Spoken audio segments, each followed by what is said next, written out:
के इलेक्ट्रिक सार्फिन के लिए बड़ी खुशखबरी आ गई। के इलेक्ट्रिक सार्फिन के लिए बिजली फी यूनिट ₹1.67 सस्ती कर दी गई। तफसीलात के मुताबिक के इलेक्ट्रिक सार्फिन के लिए बिजली की फी यूनिट कीमत में कमी अप्रैल की माहाना फ्यूल एडजस्टमेंट की मद में की गई है।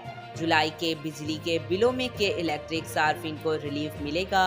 कमी का इतलाक के इलेक्ट्रिक के लाइन सार्फिन और इलेक्ट्रिक व्हीकल चार्जिंग स्टेशन ज़राई सार्फिन पर नहीं होगा, जिसमें घरेलू सार्फिन के बिजली के बिलों में माहाना 1000 रुपये तक चार्जेस आयद कर दिए गए हैं, जबकि सनती सार्फिन के लिए चार्जेस 440 से बढ़कर 1250 रुपये कर दिए, जबकि कमर्शियल सार्फिन के लिए चार्जेस 500 से बढ़ाकर 1250 रुपये होंगे।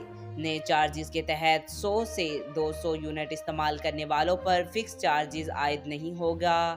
301 से 400 यूनिट तक इस्तेमाल करने वाले सार्फिन को 200 रुपये, 401 से 500 यूनिट तक इस्तेमाल करने वाले सार्फिन को 400 रुपये फिक्स चार्जेस की मद में अदा करना पड़ेंगे। इसी तरह 501 से 600 यूनिट तक बिजली इस्तेमाल करने पर 600 रुपये, 601 से 700 यूनिट तक इस्तेमाल करने पर माहाना 800 रुपये और 700 यूनिट से ज़्यादा इस्तेमाल पर माहाना 1000 रुपये फिक्स चार्जेस आयद कर दिए गए। टाइम ऑफ यूज मीटर इस्तेमाल करने वाले घरेलू सार्फिन भी माहाना 1000 रुपये मुकर्रर चार्जेस अदा करेंगे। आज तक के लिए इतना ही। मज़ीद ऐसी मालूमाती वीडियो देखने के लिए हमारे चैनल को सब्सक्राइब करें।